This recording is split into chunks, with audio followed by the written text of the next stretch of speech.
Oh, you're waiting for me to press the button. I thought you were gonna have on today's episode of Aunt Jemima's Pancake Adventure.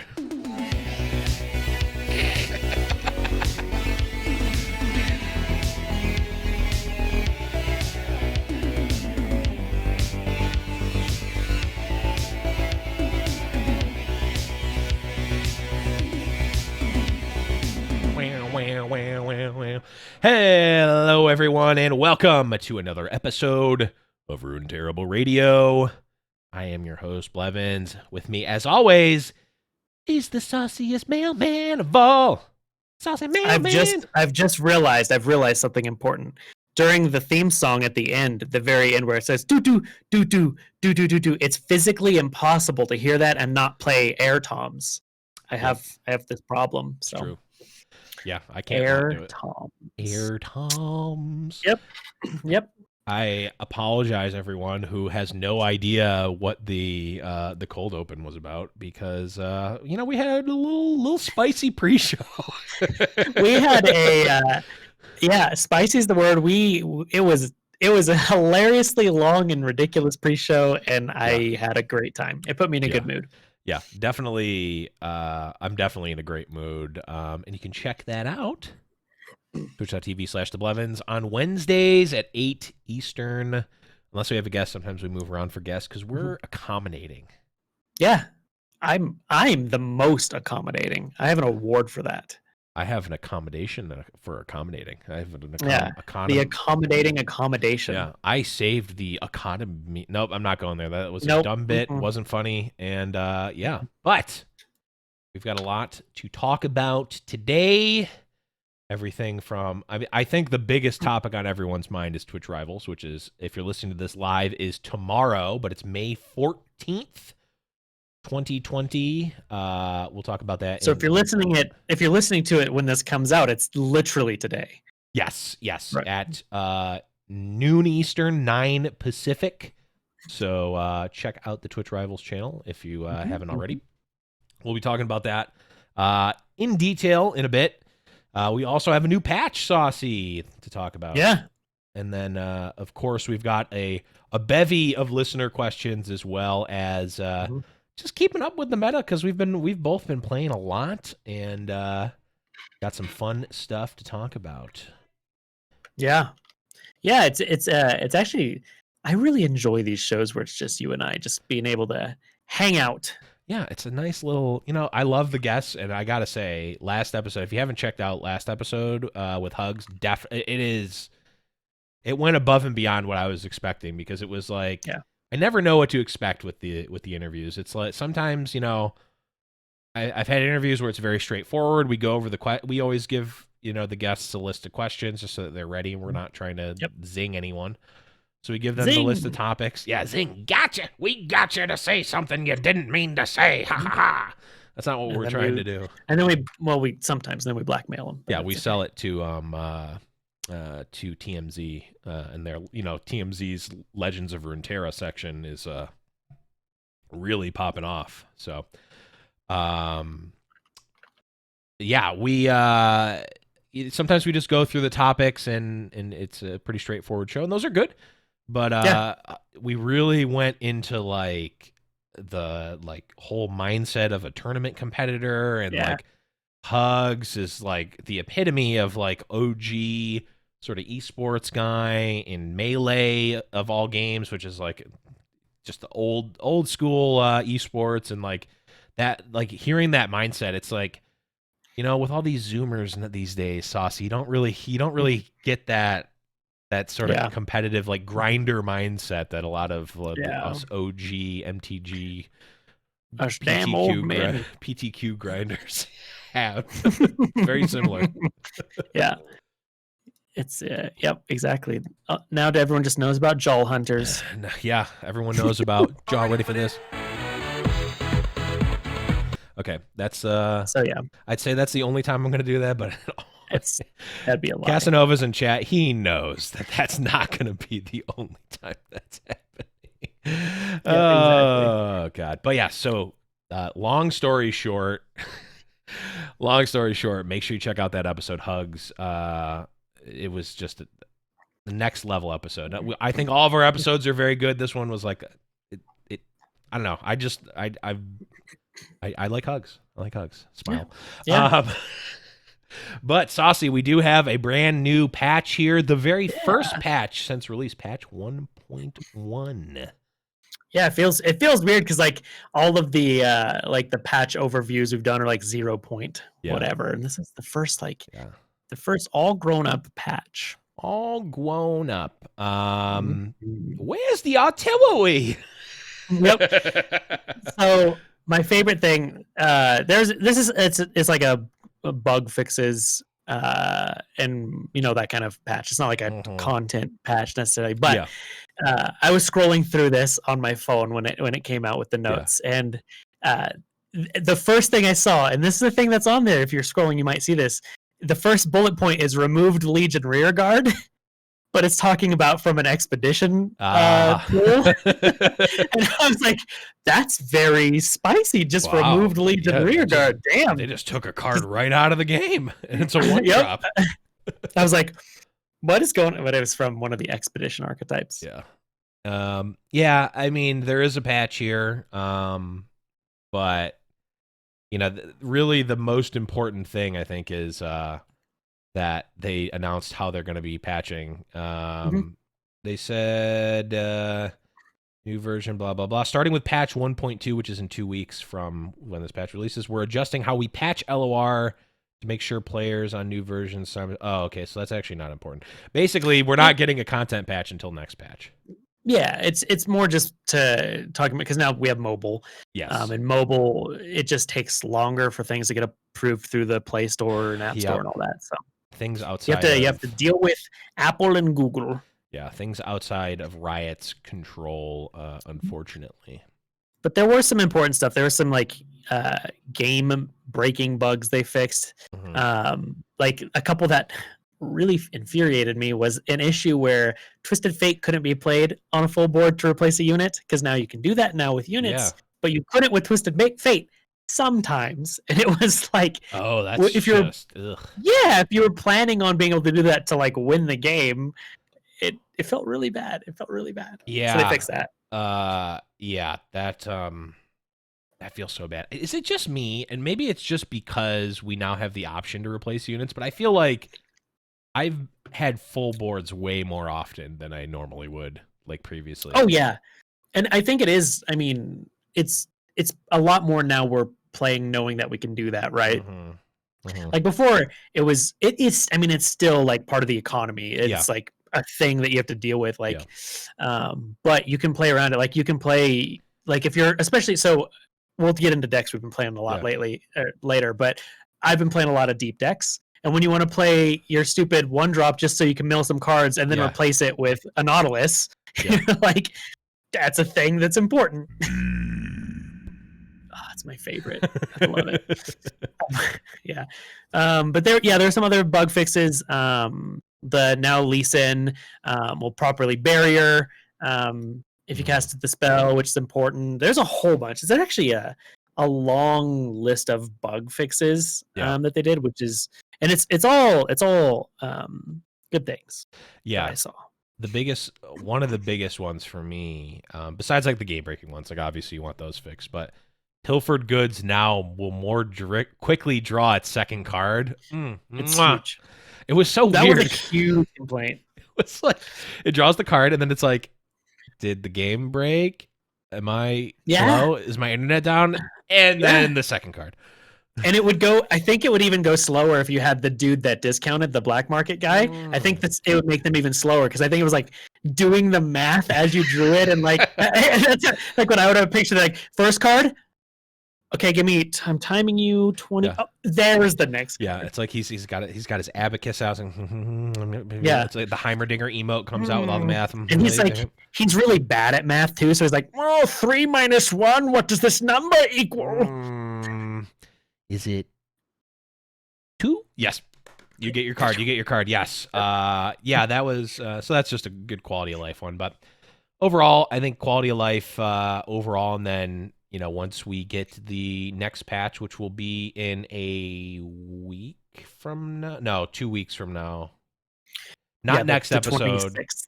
Yeah. The So 26th. not next episode, but the episode after. So 2 episodes from now, we will be talking about the patch. Yes, it'll be out by that time. If this is 26, carry the 5. See, now I'm doing the math and Yeah, now drawing you're the the second math card. guy. You're the math guy. Yeah, we'll have it. But yeah, overall not too much of a like actual gameplay change, but I mean, I'm glad that you know, we obviously got a gigantic influx of new cards, right? We got the whole new set. It would be kind of lame if they gave us all these tools and they're like, "Oh, so this is nerf, this is nerf, this is nerf, this is nerf, this is nerf, this is nerf." Like, give us some time to breathe, which they did, which is awesome. I know a lot of people, very vocal about certain things, certain decks, which I guess can kind of transition us into our meta discussion, what we've been playing. Yeah. And a lot of people are very Yeah. vocal about the decks that are being played. And one thing I will say is a shout out to Cosmic Plays, who's been on the show before. He did a nice sort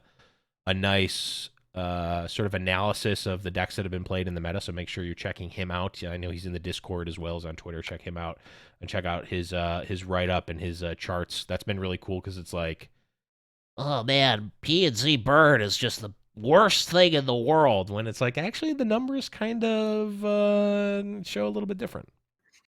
Yeah, and I think one of the big things, like you said, if they came out with all this new stuff and then they patched it all, would feel bad because there's always when people are like, oh, this feels too strong, this feels too powerful, this feels weak, blah blah blah.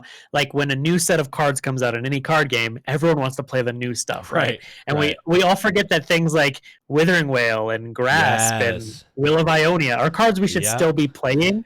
And so like as people have been remembering that these are all cards, it's been settling out. So we could talk about Burn for a bit because that's been a hot discussion.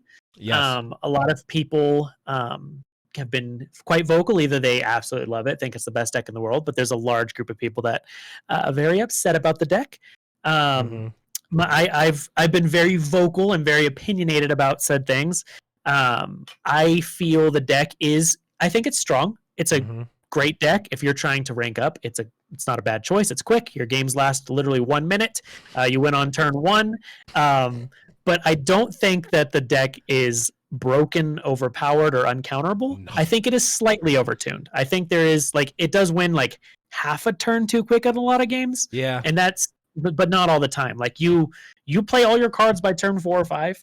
So I think it's okay, but there's whenever there's a huge influx of new players because the game just came out, people who've played card games before, a lot of times you just gravitate to a strong aggro deck because it's solid. And at first people were just not knowing what to do, and then we all remembered, oh yeah, Vile Feast is a thing, chump blockers are a thing, so it's definitely counterable. I don't think it's broken, but that's just my opinion. Well, I mean, week 1 or day 1, day 0, I remember we even talked about it on the podcast. It's like everyone was like, oh, I'm gonna build this Nautilus Maokai deck. Okay, it's like, all right, let's start it off. Okay, 3 Nautilus, 3 Maokai. Okay, there's the first 6 cards. Let's see. Type in the word deep. Yeah, type in the word deep. Add everything. Okay, I got 3 more slots. Okay. Type in the word toss. Type in the word toss. Type in the word sea monsters. Okay. Now I gotta start making cuts. Okay.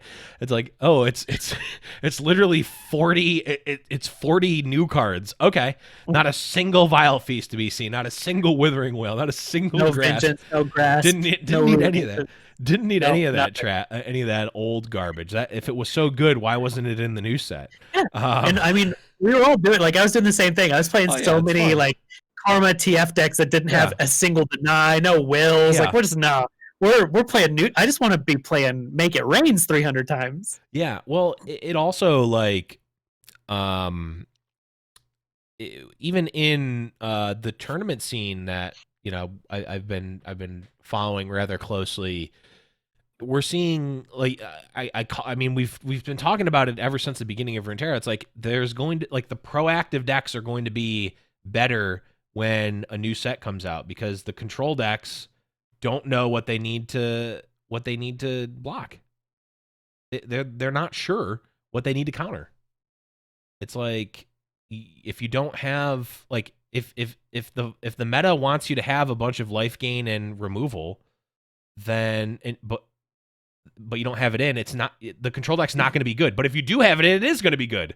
But Yeah, and then vice exactly. versa. If it's a control meta and you have a bunch of Withering Whales, your deck is awful in that matchup. So Yeah. Yeah, and it was like it was the first week. I was like, "There's no counter to Nautilus." I'm like, "There's this new card that just came out called Vengeance." yeah, Like, yeah. like Another card called Win Before Turn 30. yeah, Uh, exactly. I do think that the deep deck deep deck is quite good, and it's now like you look at it and it's still got the same core, but it's like okay, we actually added in 1-drops, we added in Vile Feast, we added in removal, Withering Whale. we added in Withering Whale, exactly. Um, it looks different. We added in I think it was the first place I saw it was Impetuous Panda, but he added in Atrocities. It's like, oh yeah, you're Mhm. just running a 13-13 in your deck. Maybe Atrocities pretty good. Yeah, he makes them like have half their starting health total. It's pretty good. Yeah, I mean, it's like a They Who Endure, but you don't need to play a bunch of spiders. You just Yeah, have exactly. it's always a 13-13. I think Yep.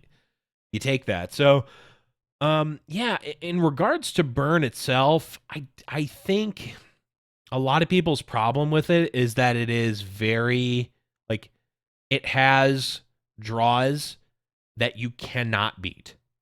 Yeah. That is a feel bad moment for playing against that, right? Like Yeah. it's like okay, I've got Vile Feast, I've got Withering Whale, I've got Grasp. Okay, that should be good against this deck. Well, sometimes they just have everything, and you literally can't beat that.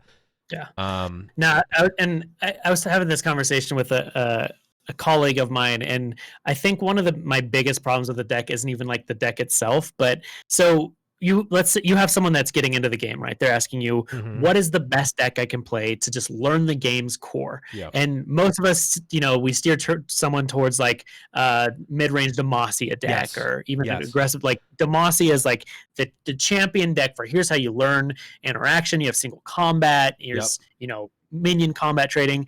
I Mhm. think Burn is the absolute worst deck to learn the game whatsoever, because you need to not care at all what your opponent does in any situation. You just play a dude and attack. You don't even have to hit them. You don't have to hit the nexus with the minions. Right. And a lot of times, and you're like, obviously that's not like the best way to play the deck, but you Right. still have games where you get rewarded for doing that. Like if they don't have answers, you literally Yeah. just, do I have the mana to play a dude? I just do it and attack and don't care Right. about blockers. Right. And you're still, I mean, you're not going to have the highest win rate doing that, but you're going to have enough to climb. Like Right. you don't need a super high win rate to Right. climb on ladder. So Yeah, I think if you're teaching someone who's never played card games before to play Runeterra, or someone who's new to card games to play Runeterra, I do agree with that. I do mhm. think that if you take someone, if I took one of my like Magic the Gathering friends who's never played Runeterra before but is very good at Magic, I think giving Mhm. them something like Burn would help them understand the advanced concepts of Runeterra Mhm. and why they're different. Because Runeterra Burn plays very different than Magic Burn in a lot of ways. Like, I think Magic, I mean, we've talked about this on multiple episodes too, but I think Magic Burn it's easier to play because you have half of the number of interactable turns in Yeah. Magic. I tap Mhm. out, I play my lightning bolt at their face. I pass the turn. They play their turn. I don't need to think about anything on that No. turn. Whereas like, okay, do I play my minion here? Do I play my boom crew rookie here, or do I play my uh disciple, what's that card called? The disciple, the blood, the vampire one that deals Crimson 2 and Disciple? yeah. Do I play Crimson Disciple here? It's like, okay, well, when they attack, they're both going to do 2, and then it's like, okay, and then I can have this, and then it's like, okay, do I keep that? There's actually a lot of, I mean, we talked about it ad nauseum, but there's a lot of Mhm. decisions with Burn. It it's I think once you know how to play it and optimize it's relatively straightforward, and there's not a ton of different things that you would do. But learning the deck, I think, is actually harder than a lot of it. Like Yeah. Demacia, and I won't name names because they may be in the chat. We may be casted them play a Demacia match suboptimally. I'll say it was good. Demacia mid range. A lot of times you have 5 mana, you play your 5 mana card. You have 5 mana. You have Garen. Just play Garen. You don't need to Mhm. play a 2-drop and a 3-drop. Just play the 5-drop. It's 2 mana. Play the Yeah. 2-drop. It's 3 mana.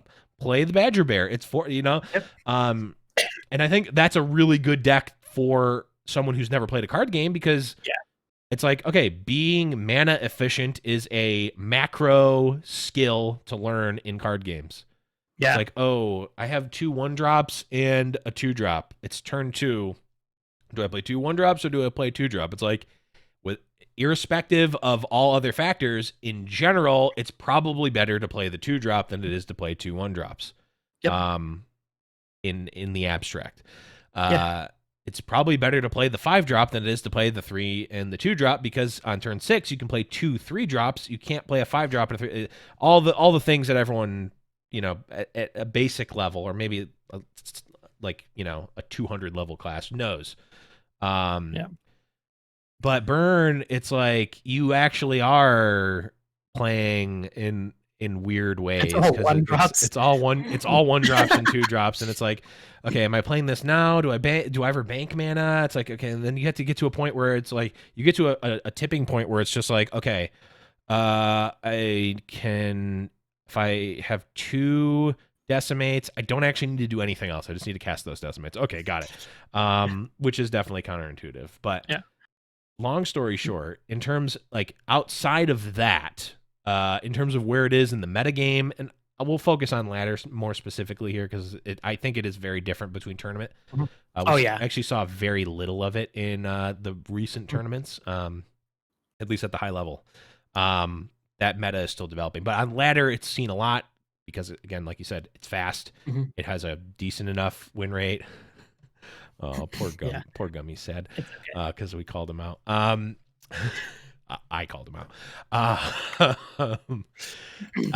It's got a decent enough win rate. It's fast. It's cheap. There's no champions in it, and there's no. Is there even epics in the deck? I'm trying to think. I don't think Decimate's an epic. It's a rare, I think. Yeah, I don't think so. it literally just has rares in common, so like anyone can build it and just be good. Ned, I will, and I want to umbrella this whole thing. I have literally no problems with Burn. I think strong. So I don't play aggro decks. You guys know I play almost only control and combo decks. Like, that's all I do. And I think that strong aggro decks are very important for the game. They help. Like, you can't have a good control deck if you don't have something good to control, right? So you got to have something to pick on. Yep. It's healthy, and I think a metagame that's defined by that revolves even around like really good aggro decks is very healthy. Mm-hmm.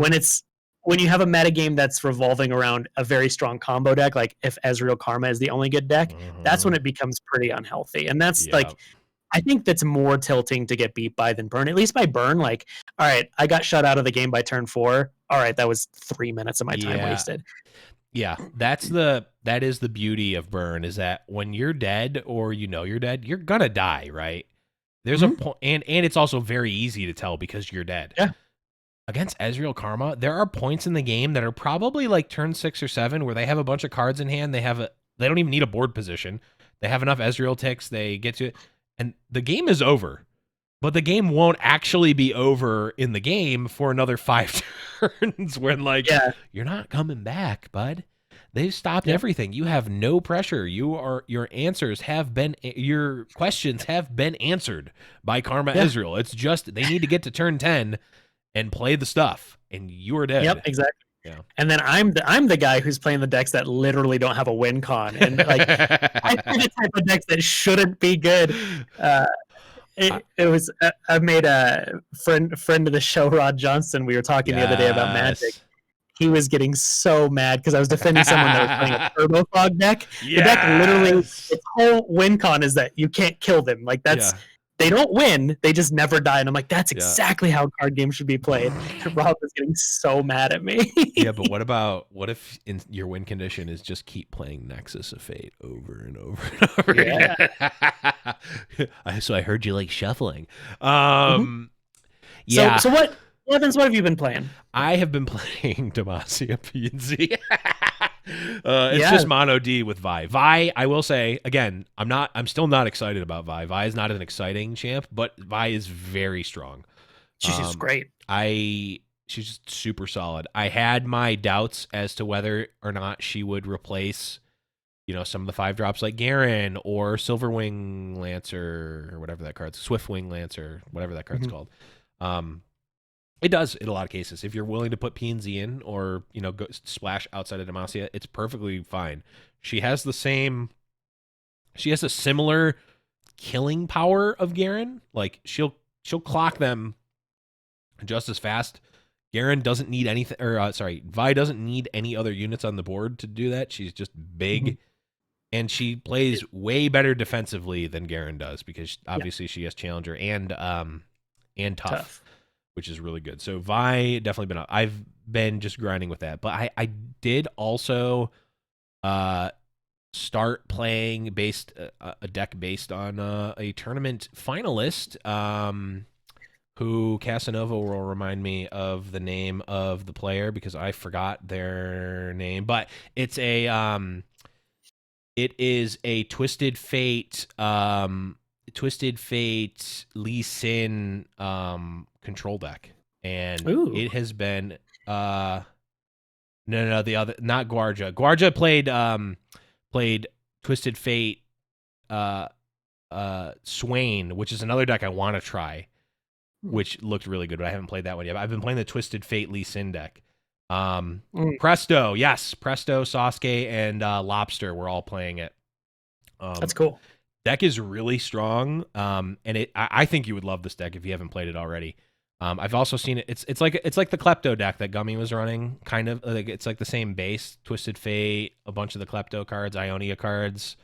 But this version was running Lee Sin, not Karma. And I'm not Okay. 100% sold on that. Lee Sin was good. He's a little, like, he's expensive. Yeah, But he's still very good.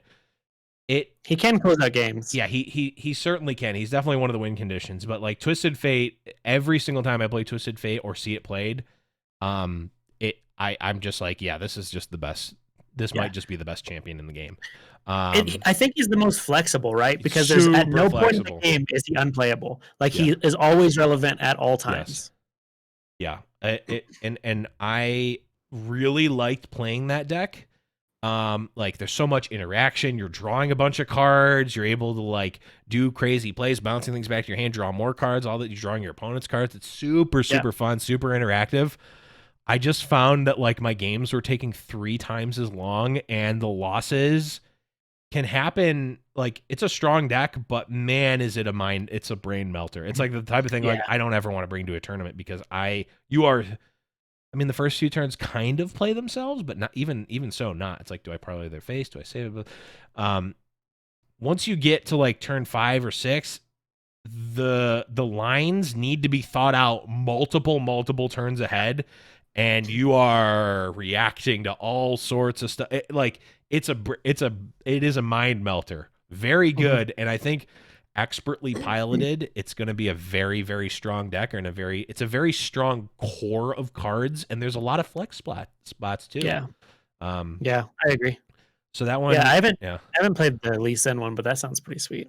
Yeah, definitely. If you're looking for like I think it's right up your alley because it's very much control, drawn cards, bouncing stuff, countering Man, stuff. Yeah, you said drawing cards. I'm happy. exactly, exactly. So definitely that one, and then yeah, I recently picked back up. Impetuous Panda posted another a new updated list of deep, and I've been liking that. I love that archetype. It's just such a Yeah. cool. It's just a fun archetype. You get to play a bunch of big sea monsters and stuff and kill Uh-huh. their stuff. Yeah, I like that deck a lot too. I've recently fallen in love with the deep deck. I think something that's really interesting about it is like there's a lot of flex slots in the deck. Like there Yeah. like the core of it isn't like your entire deck. So Mm-hmm. like Mm-hmm. we did this exercise on my stream few nights ago, where I'm like, all right, I want everyone to post me their deep decks, and we're going to compare them all. And every single one was completely different. Like the cards people were running, there were some bad ones, but like there's interesting, like, just things I hadn't even thought about, and like it's very cool. So yeah, I've been having a lot of fun with that deck as well. Yeah. What was there any other decks I've been playing? I did play Burn a little bit. Prismat actually posted a Burn update with is it called Veteran Invest? No, that's not the card. The 4-mana 3/3 that when you play a 2-drop, it draws you in a fleeting card. I forget. Oh yeah. Called. Veteran Investigator? Is it Veteran Investigator? That's what came to mind, but I don't know if that's a different card or not. I think it's Investigator. Something Investigator. Someone in chat probably knows, but oh, it is Veteran Investigator. Nice. That card's insane. I've been playing a Teemo combo deck with that. Ooh. It plays that a whole bunch of 2 costs, and then it plays the I think it's a 6-drop that when you draw a card, it makes a copy of it and a fleeting copy of it. Oh, yes. Yeah, so then you put out Puffcap Peddlers and play like 300 spells on a turn, and it's very fun. It's very fun, and then you clock them with Teemo. I think we had 200 and some Puffcaps in someone's deck that we put there on one turn. It was really fun. Horrible, not good, but very fun. So I was watching Fresh Lobster's stream, who's a top tournament player from EU, but he actually usually makes top cut in both NA and EU because he's a madman. He was playing, I think, on either his winning in to get master on one of his accounts or the second to last game before he got master. Someone was playing Unyielding Kegs, like legit at high diamond. Oh, that's the best thing I've ever heard. It was funny because it was like Gangplank plus I don't remember what the other hero was, but it was Gangplank plus something in Demacia, and he's like, what in the world is this deck? And I just, all caps, OMG, it's Unyielding Kegs. And he's like, oh crap. Yeah. I'm happy with where my list is at. It's I've been playing, I mean, that's my go-to, right? I play that deck at least 5 times a stream. It's so fun. Yeah, Unyielding Kegs is a blast. I'm still not convinced it's good, but it is very. I mean, it's not bad though. I don't think it's as bad as I originally thought. Yeah, you win some games you don't deserve. Yeah, and Twisted Fate hitting their board for 5 across the board is real good. Ever heard of Bonfire of the Damned? Anyone? Yeah, it's so dope. Shout outs to So Restored. I've been playing. So the Twisted Fate deck I've been playing is Twisted Fate with Fizz. That's been super fun. Is it Mono B? No, I have a splash. I think I'm splashing Piltover and Zon for Mystic Shots. Okay. And like 2 Get Exciteds. Because you got to play pretty aggressively when you have Fizz. That deck, it's 1, very sweet, 2, incredibly hard to pilot. I think Fizz is an incredibly skill testing card when used properly, and that's another one where it's like there's so many turns where you have to use your thinking brain, and it's a lot of fun. I feel like people have not. I feel like Fizz is unexplored territory for a lot of people. I don't think it's hard to build. Yeah, because he's not as straightforward as I think you originally think. He's like, because you need to play a spell to make him elusive, but also you want to keep spells back to protect him. Yeah, you have to play proactively, but then also reactively. Yeah, so you need a lot of spells, and then also I can't wrap my head around the best way to play his actual spell. One that's like you bounce a guy that you own and rally. To rally. Yeah, it's like kind of it's a weird card if nothing else. It's super strong. Yeah. Oh yeah. But it is hard to play, and as I've played, I don't know how many have Fizz decks, because Fizz is like my favorite champion, right? But I still always forget they have to be attacking to pull them out to rally, and I always screw it up. I do it at least once a stream. I'm like, oh, look at my big brain play, guys. Let me get on my big brain glasses here. I'm going to block with this and this guy, and then I'm going to pull one back, and I'm like, shit. Oopsie. So I've been doing that. And then, so this last week I dedicated to Sejuani. Okay. Been playing a lot of Sej Ash, which is slowly becoming one of my favorite archetypes. Ooh. And Sej Teemo is with what is it, the Starlight Seers? Is that Yes. their name? Yes. Dude, we had a chump wump that was plus 34, plus 34. It was That is no longer a chump, I don't think. I think that's a I don't know what that is. It's so fun. Oh man, Teemo Sedge is a blast. That deck is so much fun. I definitely lost to Teemo Sedge in ranked the other day, and I was not very pleased by it. Let me tell you. I mean, you were pleased, right? It was Teemo. You can't get mad at Teemo. It wasn't even Teemo. It was okay, who am I kidding? It was Teemo. I had like 300 caps in my deck. I was like, I'm going to I'm ignoring all of the puff caps, and I don't care. I'm just going to keep drawing cards plan. It did not work out. Sezwani's interesting. Like, she's a very unique champion, and I think she's another one that's super unexplored because, like, her level up ability is straightforward, but also in the decks you play her in are sometimes hard to do. But she has the ability to, like, she's definitely can win the games that you have no reason winning. Yeah. And I think she has the ability to, at one point, it's not right now, but some expansions down the line, there'll be something that breaks the game with her because it's like the ability is stupid. It's so dumb. Oh yeah. I mean, yeah, and she has overwhelm. Yeah, it's the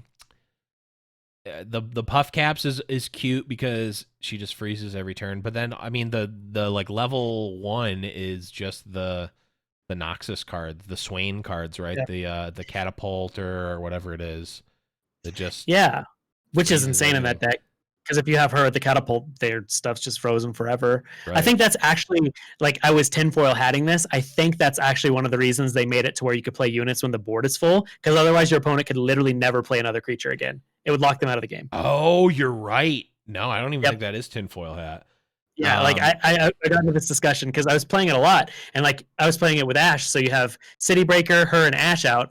Ash makes it to where they can't block. Yeah. She makes it to where all the stuff's 0. Yeah, and you're just like soft locked, or I mean, it would be hard locked, right, or pretty close to it. Just can't play anything. Yeah, and another thing I found out. I don't know if you do this. So if so Sezwani's out, and you have a City Breaker. It goes to their turn. City Breaker hits, and she flips. So she levels up. You can hit their Nexus again to freeze their whole board on that same turn. Really? Yes, you can. Wow. I won against sea monsters that way because I didn't think it was going to work. And someone in chat's like, "No, seriously, just like hit them with the Noxus spell that does one of the Nexus. You'll freeze their board." I'm like, "Okay," and I did. I'm like, and it was like mid combat. It's so good. Yeah. Wow, that's broken. So I think she's decent. I think like. I have no doubts that she's powerful. It's kind of like where Freljord is a little bit right now. It's like Freljord's just bad. There's like little pockets of stuff that are good. It's like the free stuff is cute. Omen Hawk is amazing. Sejwani seems good. Remember this champion called Anivia? When was the last time you saw an Anivia? Not often. I forgot that Anivia even existed, if I'm being completely honest. I see Tryndamere a little bit in like the Endurer decks. Yeah, the Endurer decks is pretty, but like even like some of the Endurer decks are literally it's literally just mono Shadow Isles plus They Who Endure. Yeah. Like that is a deck that has been played in tournaments. And there's like little extra bits of Freljord, but all the cute stuff that we got from Freljord that we thought it's just like too clunky, it's too expensive, too slow. It's not there. It's weird. Yeah. It's Freljord's so interesting. And I mean, I think they need just some help because I mean everyone across the board is going to agree that Freljord is not the strongest region. Right. But there's so many, like you said, there's so many cute things in the region. Here's my theory. This is another tinfoil hat. Okay. One day, this isn't even tinfoil. This is a stupid prediction. One day, Fizz is going to be too strong, right? And Fizz decks are going to run rampant. Frostbite beats the shit out of Fizz. They can't. It's burst speed. Oh, you're right. Yeah. Because when we were playing Teemo Sejwani, like there was a couple of games I got against Fizz. I'm like, I'll just block with Teemo and Frostbite their stupid Fizz and win. It's so good. Yeah. Huh. Yeah. Yeah. There's the burst speed. The problem with freeze is like that you're in Freljord and the rest of this region sucks. Well, you're in Freljord, and if you're not building around the freeze, at the end of the day, it's just like it's worse than fog, right? Like harsh winds, it can be better because it only freezes their stuff and you can block better, but like 6 mana for that? Like imagine paying for that in Magic. You would never do that. That wouldn't be good, right? So No, it's it's interesting. Further's just in a weird spot. yeah. It definitely is, but the Tusk Raider or whatever is really sweet. which one is that? I don't know the stats offhand. Is it the one that gives you a mana crystal, or are you thinking of, is it a No, it's the boat. It's oh, Sejuani's the boat. the boat. Or is it? It is a boat, right? Yeah, because the picture makes it look like a trebuchet, but it's not that. I thought it was a trebuchet at first. I'm like, Okay. does Sejuani just come in on a fucking catapult? She just gets catapulted across. Yeah, no, it doubles the power and health of all allies in your deck. Yes. It's so stupid. Yeah, that is again super cool, cute effect. Not that good when your opponent is killing you on turn 5. I'm wanting to make a deck with every recall effect in the game and like just to double your stuff like 6 or 7 times. That's my next plan. It's not good, but that's my next plan. That would be an interesting. I mean, that's a YouTube video if I've ever seen one. The gigantic deck. Gigantic deck. I want like a plus 400 chump wump. Let's go. It's always got to be chump wump for some reason. Yeah, it's chump wump. It just is. Love it. Okay, so we've talked a lot about what we've been playing. Let's move in and talk about something we're not playing. Okay, that was a bad transition, but it's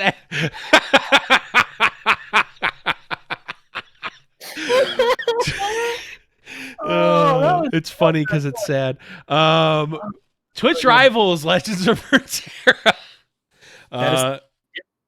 So today, if you're listening to the recording, yes, it is happening. It is happening today. If you're listening when this releases, it's May 14th. Check them out if you're listening in the future. Sure. This is so. I will preface this with this is hotly debated right now, and we see and hear and perhaps even to some extent agree with a lot of the sentiments that are out there. But at a high level, here are a couple things that I think about this event. Really happy that we're getting a Legends of Runeterra Twitch Rivals event. Yes. Obviously we had one for Valorant when it like the first week. I think did we have maybe no we had ESPN. That's a different thing. We'll probably have a Valorant one soon enough. League has had a number of them. TFT has had three big ones, and then there's been some regional ones too. So it makes sense that we would have one for LOR, but it wasn't guaranteed. Not necessarily. Not every single card game gets one. Hearthstone did. I think MTG did one. But like not a guarantee that LOR has one. So happy that that's happening. There's a lot. It's a big prize pool, 100K. With like just getting in, it's $2,500 even if you just don't win a single game. So good there. And it's going to bring a lot of eyes to Legends of Runeterra. That's a net. That's a net positive.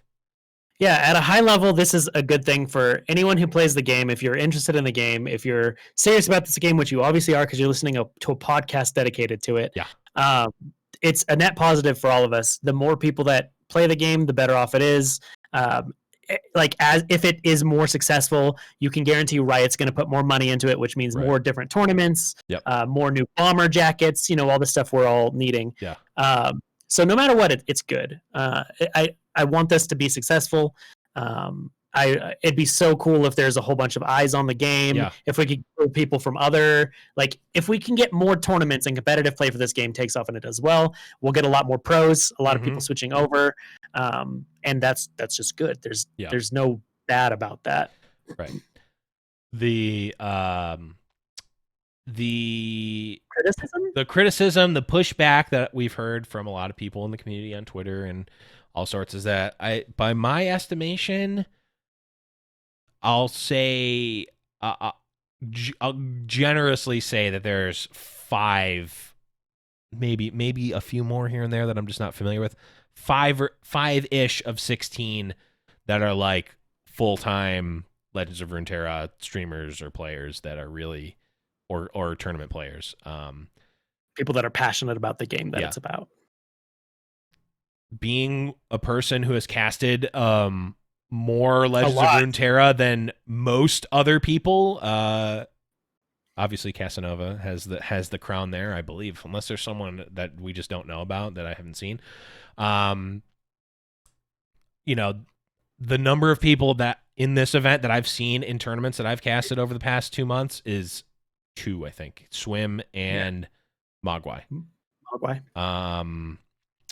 So I think, I mean, at the end of the day, like we're seeing big streamers like Crip, Kibler, who's and Hafu and Dog and all who are big card game players, but they're different card game players. And I think like I get the like, oh well, we want to just have why aren't there more Legends of Runeterra streamers? That's what it boils down to. Why aren't there more people who are?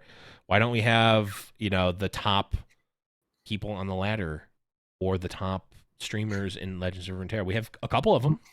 Swim and Mogwai would definitely be 2 of the bigger ones, for sure.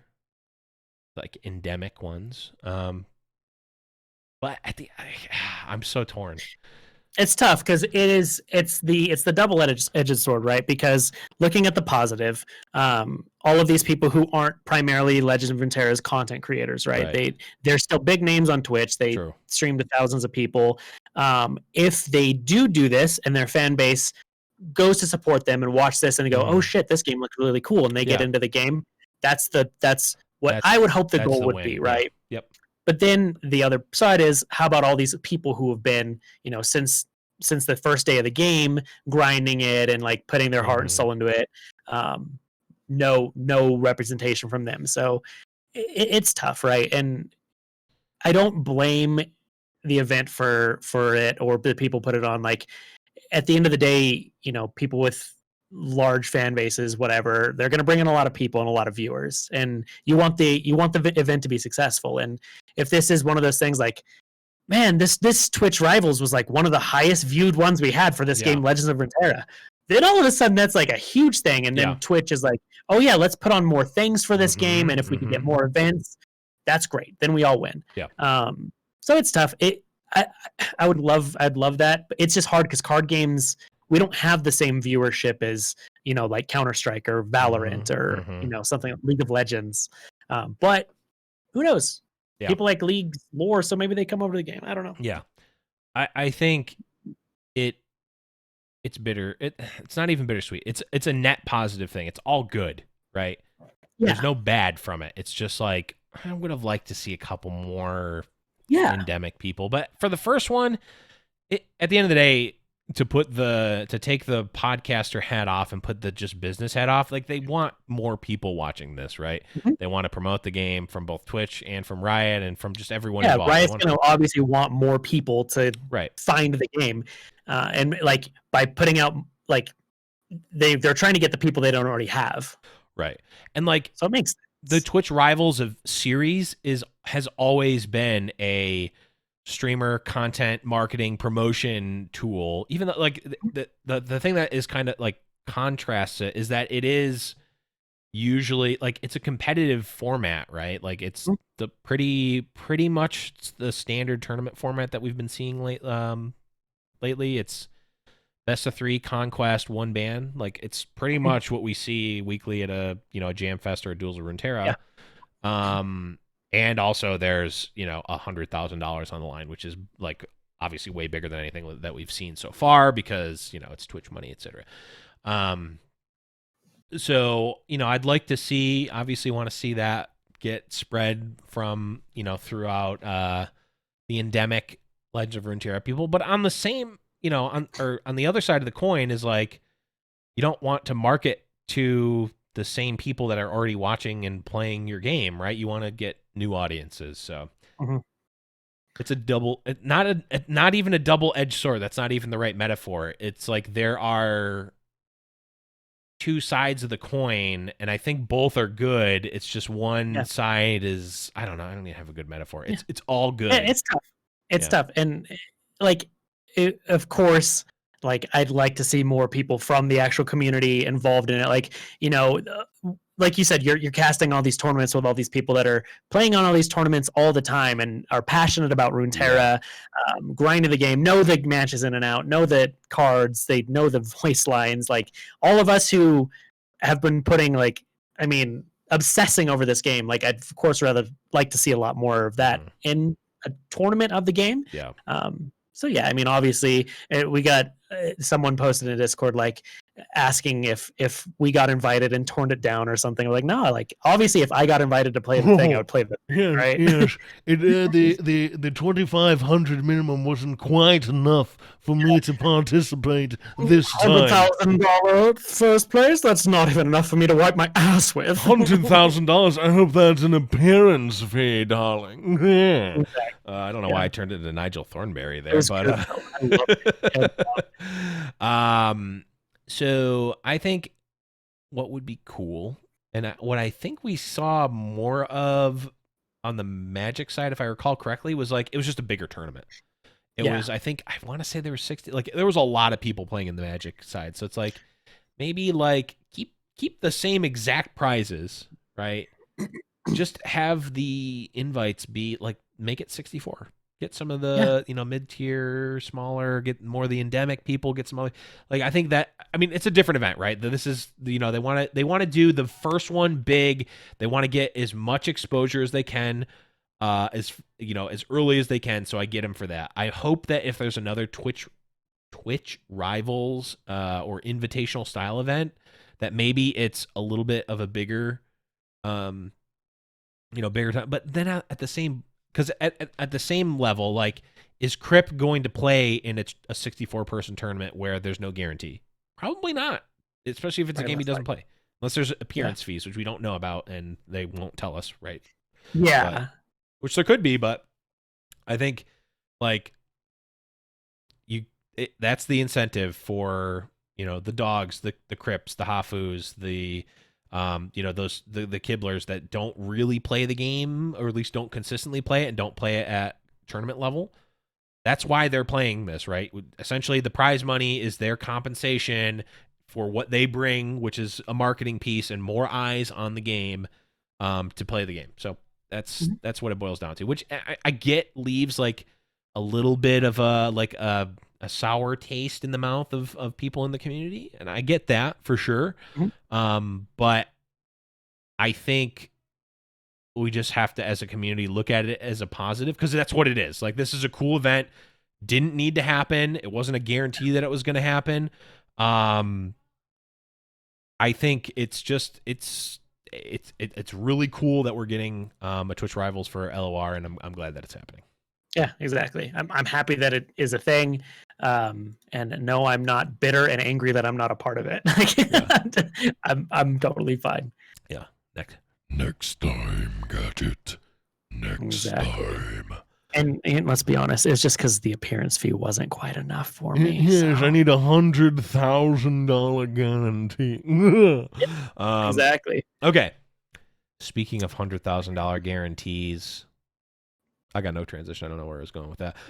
Our listeners are worth $100,000 to our hearts, which is why we are going to take some listener questions. You guys were going hog wild here. We have a ton. We do. So we've got, we'll get through, we got a little bit of time. We can get through at least some of these. So let's start it off right at the top. This was actually from last week that carried over, but Ardrick asks, what are your thoughts on there not being any designation on the cards that are from set 1 versus set 2 Rising Tides? And then related, what are your thoughts on possible set rotations for and against why? Saucy, do you have any thoughts on like set rotations and whatnot? As far as like designations, I don't think they need to happen, because this is all, in my opinion, the base set of the game, because it's what it launched with. Yeah. Like, we only have one quote unquote extra set of cards.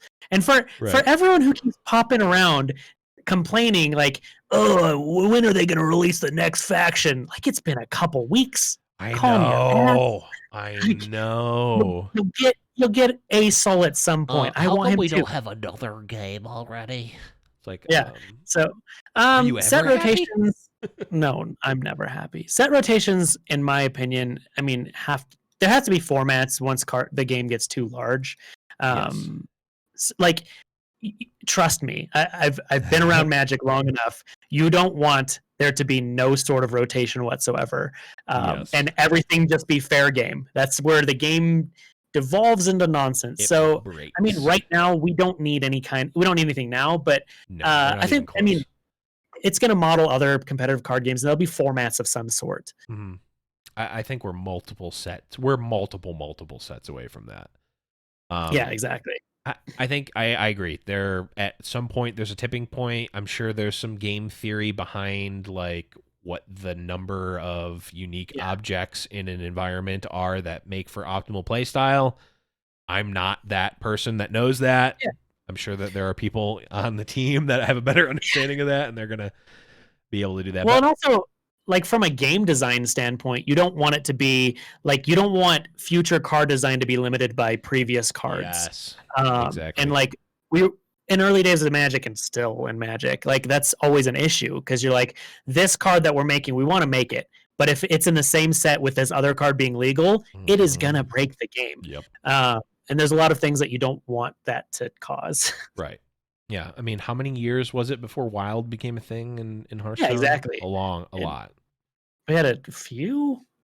It's like 3 years, 4 years. Something like that. But yeah, you do at some point there's a tipping point where it just makes it more fun, and like, again, like, ironically enough, taking things away increases options, right? So it's like, oh, well, making a new I'm just using an example that doesn't really necessarily make sense, but bear with me.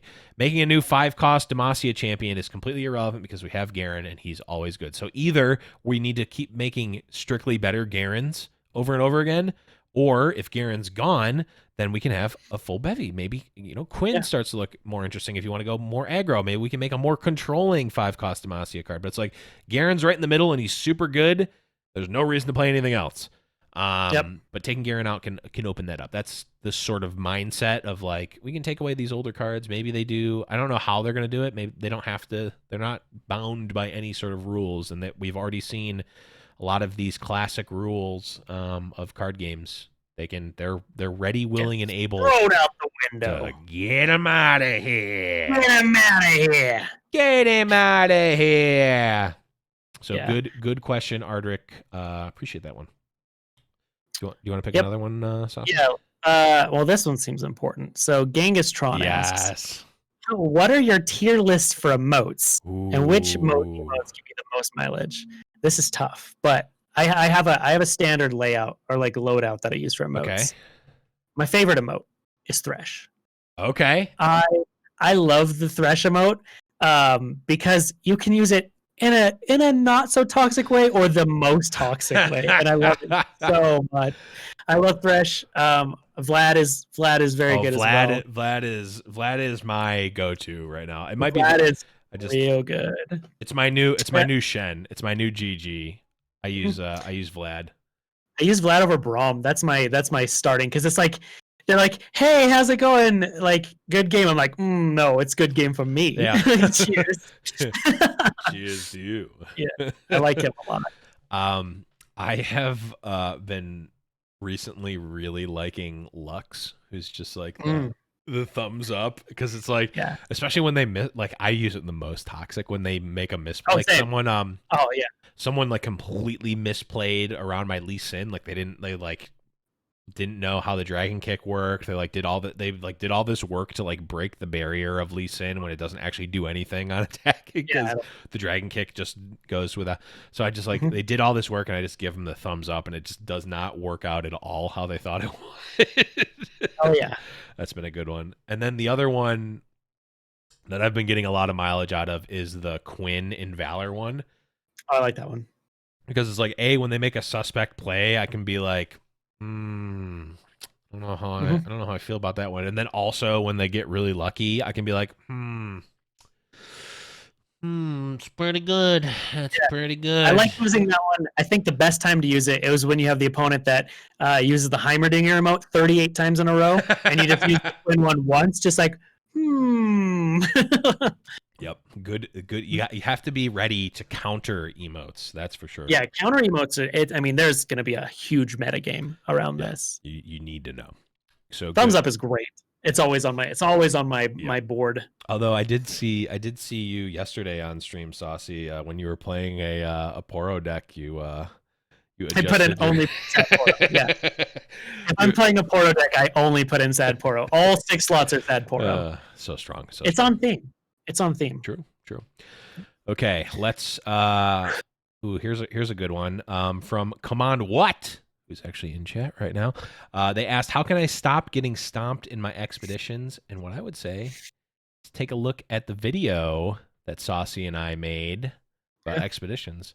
I might do an updated one. I want to get. I've been more on ranked lately, but there is going to be a point where I want to delve deeper into expeditions. So maybe we'll do another little collaboruski at some point. But I would suggest all the concepts that we talked about, they were very high level, broad, like game level, not like, oh, make sure that you're picking Yasuo at this point in the game. It's like you want your curve to be that, like, definitely like check theory. Yeah, theory. It's like draft theory and not because that a lot of criticism that we originally got was this is right when elusives were all very strong before any of the elusives, and every single comment like, why don't you just tell people to pick all the elusives and win? Yeah. It's like, well, because now we're 3 months down the road and that's not what you do. Yeah. So Yeah, dummy. Next question. Yeah. Yes, that is on Saucy's channel. Yeah, it's on my Yes, YouTube. Okay. Yeah, I couldn't remember. YouTube.com/SaucyMailman. That's where you should go for all your Runeterra needs. We also have another important question. This is from Sasuke, who's in chat. What has been your favorite champion of the new champions to be released, and why? Ooh, I know my answer. So mine's Fizz. My favorite champion's Fizz. I think that there's a lot to be built around him. He's not just a champion you can throw in and him be good.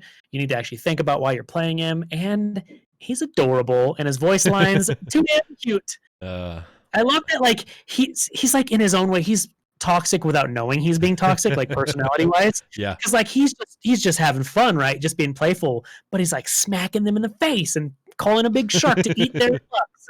Yep. Yeah, it's the Gangplank interaction is like, you've taken down more ships than my cannons, or something like that. Yep. So good. Mine no one likes Timo. No one likes Soggy Timo. Yeah, that's so good. Mine has been Twisted Fate, actually. Surprisingly enough, he is. It turns out that having the ability to draw a card just always good, and having 3 different options is just always good.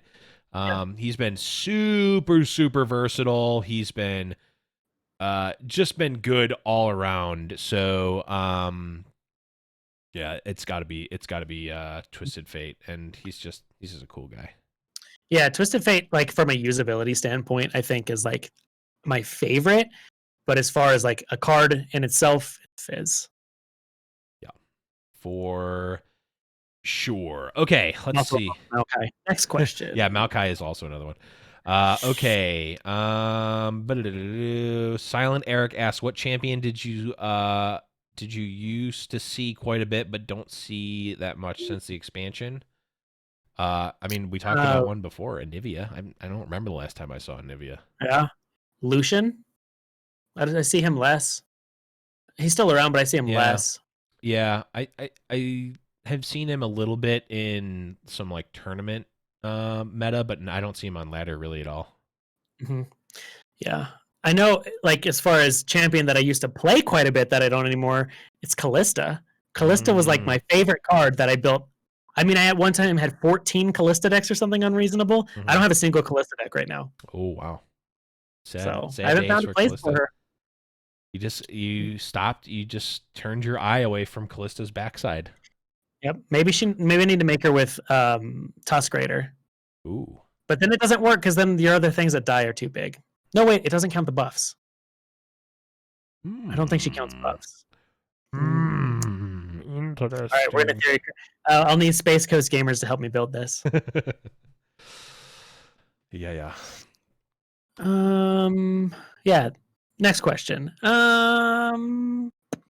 Okay, how about this one from Brian? What is the most frustrating deck that you have run into so far? Ooh. I know my Most answer. frustrating. All right, what's yours? It's just Ezreal Karma. It's Ezreal Karma when they have multiple concussive palms. That card just stops everything.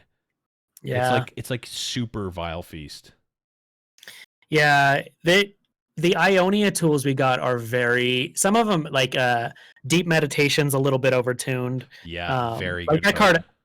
It's like one of the strongest cards in the game, and it's one of the reasons I splash Ionia in a lot of things. Like my Fizz deck right now that I play is like just Bilgewater, and then I'm splashing like a few Ionia cards, like just for the good spells. Yeah, they just got a lot of tools. Concussive Palms nuts. The what is it? The 2-drop. The what is it? Eye of the Dragon. Eye of the Dragon. She's really good. Super good. I was sleeping on her like when it was coming out. I didn't think the card was going to be that good, but playing with it, shit. Yeah, it's like, oh yeah. Also, it just gives you a mana crystal because why not? Attune is like low key one of the stronger abilities. I did not think. I was like, oh, this is just kind of a throwaway. Wrong. I was wrong. Tune's quite good. Tune might need to be tuned down a little bit. It's either that. I'm up there too. I think Ezreal Karma is really annoying to play against. I think the Vi Karina control deck is also very frustrating to play against. It is. I love that deck, and I played it a lot. Oh, it's so good.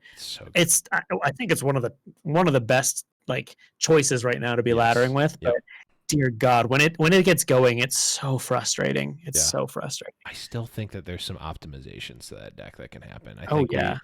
I still like there's. I think and I saw a little bit of like someone slotted in like Maokai's in there, and like I don't know if that's the right angle for it, but it's an interesting thought. Let's see, what do we got for time? We got one more, I think. Saucy, I'll let you pick the last one. Well, I don't want to answer that one. We're looking at the same one, aren't we? Yeah. That we already talked about. This one's interesting. This is from Medler, the very bottom one. This is a very interesting one. If you could, and this is in quotes, splash, and I'm air quoting, a third region into a deck, which deck and what region and cards would you splash? I have an answer. Okay. Go for it. What are we defining as splash? Like a card? Like 3 copies of a card? Any number of the card, I guess. Yeah. So if there was a card that I always want to splash into every deck I'm building, but I don't want to be in the region, it's Unyielding Spirit. Ooh, yeah. There's so many decks I want to build with that, but I don't want to be in Demacia for it. That's been the issue. And so, if I could just splash that in some other regions. Yeah. I mean, obviously, I don't think that's healthy for the game. Yeah. By any stretch, I'm glad we can't. But if we were, I think at some point, put on my tinfoil hat again, I think we're going to get like some crazy, like limited time fun modes.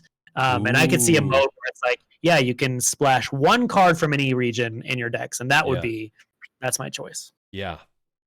That would definitely be interesting. I think the like boring like tournament spike answer is like probably Get excited. Well, no, I don't think Get Excited. I think Get Excited has fallen a little bit out of favor.